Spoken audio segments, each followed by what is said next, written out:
हाँ बच्चों, हिंदी कक्षा में आपका स्वागत है। देखिए आज हम पढ़ेंगे शब्द भंडार। शब्द भंडार में हम क्या क्या पढ़ेंगे, चलिए देखते हैं। बच्चों, शब्द भंडार में हम पढ़ेंगे पर्यायवाची, विलोम शब्द और अनेक शब्दों के लिए एक शब्द। चलिए सबसे पहले पढ़ते हैं हम पर्यायवाची। बच्चों, सबसे पहले पढ़ते हैं पर्यायवाची शब्द। पर्यायवाची शब्द के बारे में देखिए इसमें क्या लिखा है। पर्यायवाची शब्द को समानार्थी शब्द भी कहते हैं। समानार्थी शब्द से क्या तात्पर्य है, चलिए देखते हैं। समान का अर्थ होता है एक जैसा, मतलब कि सेम, एक जैसा, और इस प्रकार समानार्थी का तात्पर्य है एक जैसा अर्थ बताने वाले शब्द। तो चाहे शब्द दो एक से अधिक हो मगर उनका अर्थ एक जैसा होता है तो उन शब्दों को हम समानार्थी शब्द कहते हैं। जैसे कि मैंने ऊपर लिखा था, पर्यायवाची शब्द को समानार्थी शब्द भी कहते हैं। अब आपको समानार्थी का तात्पर्य समझ में आ गया। चलिए पर्यायवाची की परिभाषा देखते हैं। देखिए पर्यायवाची शब्द की परिभाषा के बारे में क्या लिखा गया है। समान अर्थ बताने वाले शब्दों को पर्यायवाची कहते हैं। जैसे कि वही मैंने ऊपर समझाया था, एक जैसा अर्थ बताने वाले शब्द यानी कि समानार्थी, और समानार्थी शब्द को पर्यायवाची शब्द कहते हैं। ठीक है, चलिए इसको हम एक छोटे से वाक्यों के द्वारा समझते हैं। बच्चों, यहाँ मैंने कुछ वाक्य लिखे हैं, पहले इनको पढ़ते हैं। इससे मुझे आप लोगों को समानार्थी शब्द अच्छे से समझ में आ जाएंगे। माँ देखो, बाहर आकाश एकदम साफ है। मेरा मन इस नीले आसमान में पतंग उड़ाने को कर रहा है। देखना, मैं अपनी पतंग को गगन की ऊंचाई तक ले जाऊंगा। बच्चों, देखा आपने, इस पूरे वाक्य में मैंने कुछ शब्द जो है रंगीन शब्द लिखे हैं। तो देखिए जैसे आकाश, आसमान, गगन, ये शब्द अलग अलग है मगर इन सब का अर्थ एक है। देखिए यहाँ पर फिर मैंने क्या लिखा है। यहाँ पर आकाश, गगन और आसमान ये शब्द अलग अलग हैं पर इनका अर्थ एक है। तो इस प्रकार अलग अलग अर्थ और शब्द होने के बाद भी एक जैसा अर्थ बताने वाले शब्दों को हम पर्यायवाची कहते हैं। चलिए इसको और अच्छे से समझते हैं। देखिए बच्चों, आपको ये एक चित्र दिख रहा है, ये एक फूल का चित्र है। इसके अनेक नाम हैं, पुष्प, सुमन, फूल और कुसुम। अनेक नाम होने के बाद भी इनका अर्थ एक जैसा है, तो इसलिए इनको समानार्थी या पर्यायवाची शब्द कहते हैं। आइए दूसरा चित्र देखते हैं। बच्चों, ये देखिए आपको दूसरा चित्र दिख रहा है। ये एक घर का भी अनेक नाम है, मकान, आलय, सदन और घर। अनेक नाम होने के बावजूद भी इसका अर्थ एक जैसा है, इसलिए इनको समानार्थी शब्द कहते हैं। बच्चों, अभी आपने चित्रों के माध्यम से पर्यायवाची शब्दों को समझा। चलिए अब कुछ पर्यायवाची शब्दों के उदाहरण भी पढ़ते हैं। जैसे ये आँख है, तो इसका पर्यायवाची होगा नेत्र, नयन, लोचन। नेत्र, नयन, लोचन, इन सब का अर्थ एक है, आँख। अगर हम यहाँ पे नेत्र को उठाकर यहाँ लिखते हैं तो आँख यहाँ भी लिख सकते हैं। तो नेत्र का भी पर्यायवाची आँख है और आँख का पर्यायवाची भी नेत्र, नयन, लोचन है। ठीक है, अब देखिए आदमी का पर्यायवाची है नर, मानव, मनुष्य। शब्द हैं चार, अर्थ है एक, आदमी। उसी प्रकार रास्ता, राह, पथ, मार्ग। पेड़ का, वृक्ष, तरु, विटप। तो बच्चों इस प्रकार देखिए शब्द एक से अधिक है मगर उनका अर्थ एक है। तो एक जैसा अर्थ बताने वाले शब्द पर्यायवाची या समानार्थी शब्द कहलाते हैं। अभी देखिए रात, रात्रि, निशा, रजनी। तो अच्छा करती हूँ आपको पर्यायवाची शब्द अच्छे से समझ में आ गए होंगे। चलिए अब हम पढ़ते हैं आगे विलोम शब्द। बच्चों, शब्द भंडार में अभी आपने पर्यायवाची शब्द को समझा था। अब देखिए दूसरा आता है विलोम शब्द। विलोम का अर्थ होता है उल्टा। तो इस प्रकार इसके बारे में देखिए क्या लिखा गया है। उल्टा अर्थ बताने वाले अर्थात किसी शब्द का विपरीत अर्थ, विपरीत का भी अर्थ होता है उल्टा। विपरीत अर्थ बताने वाले शब्दों को विलोम शब्द कहते हैं। तो उल्टा अर्थ बताने वाले शब्दों को हम विलोम कहते हैं। इसको और अच्छे से समझने के लिए देखिए नीचे मैंने कुछ वाक्य लिखे हैं, इनको पढ़ते हैं हम। ये देखिए पहला वाक्य लिखा है, चाचा जी सुबह ऑफिस जाते हैं और शाम को वापस आते हैं। देखिए चाचा जी पहले वाले वाक्य में सुबह और दूसरे वाले वाक्य में सुबह का उल्टा लिखा है शाम। पहले वाले वाक्य में जाते और दूसरे वाक्य में उसका लिखा है उल्टा आते। तो ये दोनों देखिए एक दूसरे का विपरीत यानी कि विलोम अर्थ दे रहे हैं, उल्टा अर्थ दे रहे हैं। हम लोग रात में सोते हैं और दिन में जागते हैं। दूसरे वाक्य में भी देखिए रात और ये देखिए दिन, दोनों एक दूसरे के विलोम विपरीत, सोते जागते। तो इस प्रकार विपरीत अर्थ बताने वाले या उल्टा अर्थ बताने वाले शब्दों को हम विलोम शब्द कहते हैं। चलिए आगे देखते हैं। बच्चों अभी जो मैंने वाक्य पढ़े थे उससे विलोम शब्द देखिए कौन कौन से थे। पहले वाले वाक्य में विलोम शब्द थे सुबह शाम, जाते आते, रात दिन, सोते जागते। तो विलोम शब्द देखिए इसमें एक दूसरे का सुबह का उल्टा अर्थ शाम, जाते का आते, रात का दिन, सोते का जागते। तो इस तरह के शब्दों को हम विलोम शब्द कहते हैं। विलोम शब्द लिखने के लिए बीच में क्रॉस का निशान लगाते हैं, ठीक है, मतलब कि एक दूसरे का उल्टा। अब देखिए इसको विलोम शब्द को और अच्छे से समझने के लिए एक छोटा सा अभ्यास कार्य करते हैं। देखिए बच्चों विलोम शब्द को अच्छे से और समझने के लिए एक छोटा सा अभ्यास कार्य करते हैं। जैसे कि पहले भी मैंने वीडियो में बताया, जब हम कोई अभ्यास कार्य करते हैं तो सबसे पहले उससे संबंधित निर्देश को अवश्य पढ़ते हैं कि निर्देश में क्या पूछा जा रहा है। चलिए निर्देश पढ़ते हैं।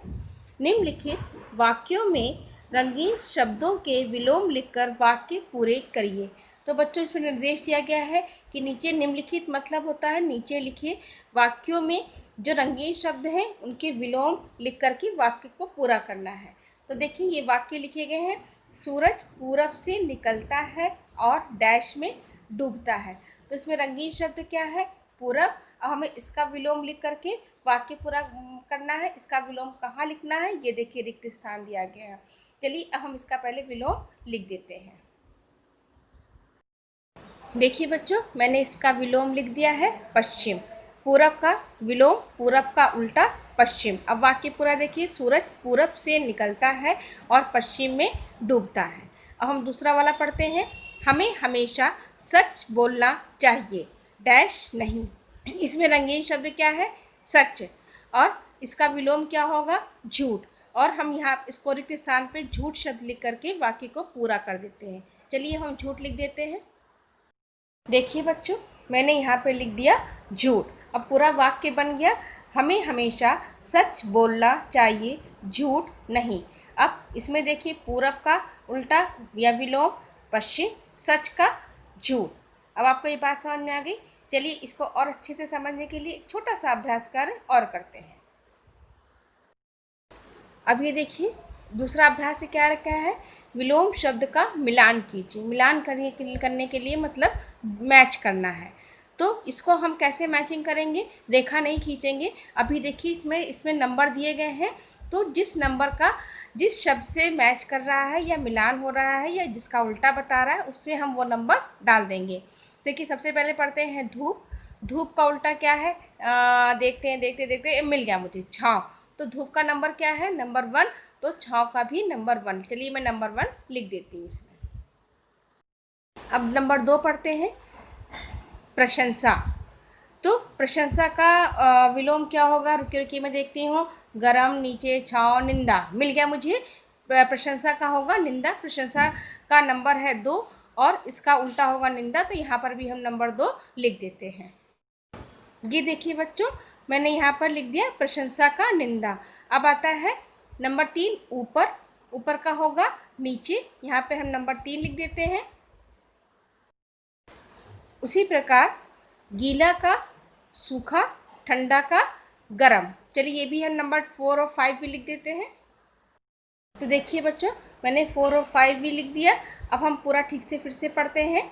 धूप का छाँव, प्रशंसा का निंदा, ऊपर का नीचे, गीला का सूखा, ठंडा का गरम। तो बच्चों आशा करती हूँ आपको विलोम शब्द समझ में आ गए होंगे। तो आगे पढ़ेंगे हम लोग अनेक शब्दों के लिए एक शब्द, मगर उससे एक छोटी सी चीज़ आपको बताएंगे कि पर्यायवाची और विलोम शब्द में क्या अंतर होता है। ठीक है, देखिए बच्चों, पर्यायवाची और विलोम शब्द में क्या अंतर होता है। यहाँ लिखा है मैंने पर्यायवाची शब्द, यहाँ लिखा है विलोम शब्द। पर्यायवाची शब्द को कहते हैं समानार्थी शब्द, यानी कि समान अर्थ यानी कि एक जैसा अर्थ बताने वाले शब्द। इधर लिखा है विलोम, यानी कि विपरीत अर्थ बताने, एक दूसरे का विपरीत उल्टा अर्थ बताने वाले शब्द। यहाँ समान अर्थ, यहाँ पर विपरीत अर्थ, उल्टा अर्थ। तो पर्यायवाची का क्या मतलब हुआ, एक जैसा अर्थ बताने वाले शब्द, और विलोम शब्द यानी विपरीतार्थी का मतलब हुआ उल्टा अर्थ बताने वाले शब्द। अब आपको इसमें अंतर समझ में आ गया होगा, एक जैसा उल्टा। ठीक है, ये होता है पर्यायवाची और विलोम शब्द में अंतर। पर्यायवाची शब्द समानार्थी, विलोम शब्द विपरीतार्थी।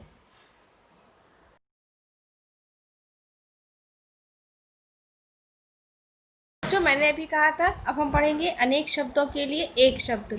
अनेक शब्दों को लिए एक शब्द पढ़ने के लिए इससे पहले इन वाक्यों को पढ़ते हैं। मेरे प्रतिदिन होने वाले काम खत्म हो गए। राहुल आज उससे मिलने गया जो सेना में है। सोहन को उसके पास जाना है जो मरीज का इलाज करता है। जाओ उसे बुलाओ जो मंदिर में पूजा करता है।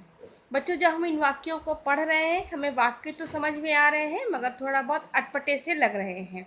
तो अब हम इनको देखिए दूसरे ढंग से। देखिए बच्चों, मैंने उन वाक्यों को थोड़ा सा सुधार कर दिया है। अब इसको इस तरीके से पढ़ते हैं। मैंने पहला वाक्य पढ़ा था, मेरे प्रतिदिन होने वाले काम खत्म हो गए। अब मैंने इसको ऐसे सुधार करके लिखा, मेरे दैनिक काम खत्म हो गए। अब देखिए भाषा संभली हुई और अधिक स्पष्ट लग रही है। दूसरा वाक्य मैंने लिखा था, राहुल आज उससे मिलने गया जो सेना में है। उसको मैंने सुधार करके लिखा, राहुल आज सैनिक से मिलने गया। आपको वाक्यों में अंतर समझ में आ रहा होगा। तीसरा वाक्य मैंने लिखा था, सोहन को उसके पास जाना है जो मरीज का इलाज करता है। अभी देखिए मैंने इसको इस तरह से लिखा, सोहन को डॉक्टर के पास जाना है। चौथा वाक्य मैंने लिखा था, जाओ उसे बुलाओ जो मंदिर में पूजा करता है। उसको सुधार करके लिखा गया है, जाओ पुजारी को बुलाओ। तो बच्चों, इसमें देखिए आपको क्या अंतर समझ में आ रहा है। पहले वाले वाक्यों में मैंने अनेक शब्दों का प्रयोग किया था, फिर उन अनेक शब्दों की जगह मैंने एक शब्द का प्रयोग करके वाक्य को और अधिक स्पष्ट और भाषा को और सुंदर बना करके लिख दिया है। तो बच्चों, इस प्रकार के शब्दों को हम क्या बोलते हैं, अनेक शब्दों के लिए एक शब्द। चलिए अब आगे चलते हैं। बच्चों, अभी मैंने पढ़ा कि अनेक शब्दों के लिए एक शब्द किसे कहते हैं। अब हमारे मन में विचार ये आता है कि अनेक शब्दों के लिए एक शब्दों का प्रयोग क्यों किया जाता है। देखिए इसके बारे में मैंने क्या लिखा है। अनेक शब्दों के लिए एक शब्द का प्रयोग करने से भाषा सरल एवं संक्षिप्त हो जाती है। सरल व संक्षिप्त हो जाती है, भाषा आसान हो जाती है और छोटी हो जाती है। और क्या होता है, प्रभावशाली, इफ़ेक्टिव बन जाती है और प्रभावशाली बनती है। कम शब्दों में बात कहना भी एक कला होती है। तो अब आपको समझ में आया कि अनेक शब्दों के लिए एक शब्द का प्रयोग क्यों किया जाता है। इससे क्या होता है, भाषा सरल होती है, स्पष्ट होती है, संक्षिप्त होती है, प्रभावशाली बन जाती है। और ये भी एक कला है कि जब हम कम शब्दों में अपनी बात को कहते हैं। तो आपको समझ में आ गया अनेक शब्दों के लिए एक शब्दों का प्रयोग क्यों किया जाता है। चलिए आगे देखते हैं। तो बच्चों, अभी हमने पढ़ा कि अनेक शब्दों के लिए एक शब्द किसे कहते हैं और उसका प्रयोग क्यों किया जाता है। बच्चों, इन सब चीज़ों से का प्रयोग करने से हमारी भाषा सरल और स्पष्ट बनती है। चलिए अब हम कुछ उदाहरण देखते हैं अनेक शब्दों के लिए एक शब्द के कुछ उदाहरण। देखिए पहला लिखा है, प्रत्येक वर्ष होने वाला, जिसको हम एक शब्द में लिखते हैं वार्षिक। जो सदा सत्य बोलता हो, सत्यवादी। जो दूसरे देश का हो, विदेशी। काम से जी चुराने वाला, कामचोर। तो बच्चों, अब आपको समझ में आ गया कि अनेक शब्दों के लिए एक शब्द किसे कहते हैं। देखिए इससे क्या होता है, देखिए मैंने शब्द जो एक शब्द लिखा है, ये इन अनेक शब्दों के लिए एक शब्दों का प्रयोग होता है। इस प्रकार बहुत से ऐसे अनेक शब्द हैं जिनके लिए हम एक एक शब्दों का प्रयोग करते हैं। जैसे पिछले वाक्य में मैंने बताया था, जो मरीज का इलाज करता हो यानी कि डॉक्टर, प्रतिदिन होने वाला काम यानी कि दैनिक। इस प्रकार बच्चों ये अनेक शब्दों के लिए एक शब्द आपको समझ में आ गया होगा और पर्यायवाची और विलोम शब्द भी आपको समझ में आ गए होंगे। तो ये वीडियो मेरा आपको कैसा लगा? अच्छा लगा हो तो लाइक ज़रूर करिएगा और कमेंट बॉक्स में अपना कमेंट ज़रूर छोड़िएगा। धन्यवाद।